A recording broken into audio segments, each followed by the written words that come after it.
Chapter 1 of Charlie and the Chocolate Factory. Here comes Charlie. These two very old people are the father and mother of Mr. Bucket. Their names are Grandpa Joe and Grandma Josephine. And these two very old people are the father and mother of Mrs. Bucket.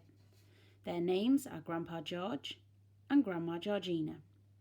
This is Mr. Bucket. This is Mrs. Bucket. Mr. and Mrs. Bucket have a small boy whose name is Charlie Bucket. This is Charlie. How do you do, and how do you do, and how do you do again? He's pleased to meet you. The whole of this family, the 6 grown-ups, count them, and little Charlie Bucket, live together in a small wooden house on the edge of a great town. The house wasn't nearly large enough for so many people, and life was extremely uncomfortable for them all. There were only 2 rooms in the place altogether, and there was only 1 bed. The bed was given to the 4 old grandparents because they were so old and tired. They were so old that they never got out of it. Grandpa Joe and Grandma Josephine on this side, Grandpa George and Grandma Georgina on this side. Mr. and Mrs. Bucket and little Charlie Bucket slept in the other room upon mattresses on the floor. In the summertime this wasn't too bad, but in the winter freezing cold drafts blew across the floor all night long, and it was awful. There wasn't any question of them being able to buy a better house, or even 1 more bed to sleep in. They were far too poor for that.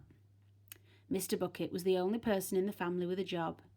He worked in a toothpaste factory, where he sat all day long on a bench and screwed the little caps on the top of tubes of toothpaste after the tubes had been filled.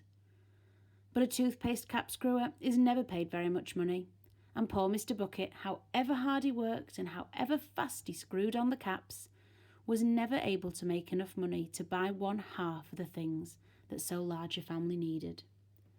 There wasn't even enough money to buy proper food for bread and margarine for breakfast. Buy proper food for them all. The only meals they could afford were bread and margarine for breakfast, boiled potatoes and cabbage for lunch, and cabbage soup for supper. Sundays were a bit better. They all looked forward to Sundays, because then, although they had exactly the same, everyone was allowed a second helping. The Buckets, of course, didn't starve, but every one of them, the 2 old grandfathers, the 2 old grandmothers, and Charlie's mother, and especially little Charlie himself, went about from morning till night with a horrible empty feeling in their tummies. Charlie felt it worst of all, and although his father and mother often went without their own share of lunch or supper so that they could give it to him, it still wasn't nearly enough for a growing boy. He desperately wanted something more filling and satisfying than cabbage and cabbage soup. The one thing he longed for, more than anything else, was chocolate. Walking to school in the mornings, Charlie could see great slabs of chocolate piled high in the shop windows, and he would stop and stare and press his nose against the glass, his mouth watering like mad. Many times a day, he would see other children taking bars of creamy chocolate out of their pockets and munching on them greedily, and that, of course, was pure torture. Only once a year on his birthday did Charlie Bucket ever get to taste a bit of chocolate. The whole family saved up their money for that special occasion, and when the great day arrived, Charlie was always presented with 1 small chocolate bar to eat all by himself. And each time he received it, on those marvellous birthday mornings, he would place it carefully in a small wooden box that he owned and treasure it as though it were a bar of solid gold. And for the next few days he would allow himself only to look at it, but never touch it. Then at last, when he could stand it no longer, he would peel back a tiny bit of the wrapping paper at one corner and expose a tiny bit of chocolate. Then he would take a tiny nibble, just enough to allow the lovely sweet taste to spread out slowly over his tongue. The next day he would take another tiny nibble, and so on and so on. And in this way Charlie would make a 6-penny bar of birthday chocolate last him for more than a month.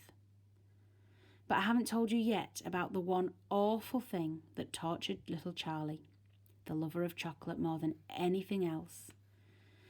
This thing for him was far, far worse than seeing slabs of chocolate in the windows or watching other children munching bars of creamy chocolate right in front of him. It was the most terrible, torturing thing you could imagine. And it was this. In the town itself, actually within sight of the house in which Charlie lived, there was an enormous chocolate factory. Just imagine that. And it wasn't simply an ordinary enormous chocolate factory either. It was the largest and most famous in the whole world. It was Wonka's factory, owned by a man called Mr. Willy Wonka, the greatest inventor and maker of chocolate that there has ever been. And what a tremendous, marvellous place it was. It had huge iron gates leading into it and a high wall surrounding it, and smoke belching from its chimneys, and strange whizzing sounds coming from deep inside it. And outside the walls, for half a mile around in every direction, the air was scented with the heavy, rich smell of melting chocolate. Twice a day on his way to and from school, little Charlie Bucket had to walk right past the gates of the factory. And every time he went by, he would hold his nose high in the air and take long, deep sniffs of the gorgeous chocolatey smell all around him.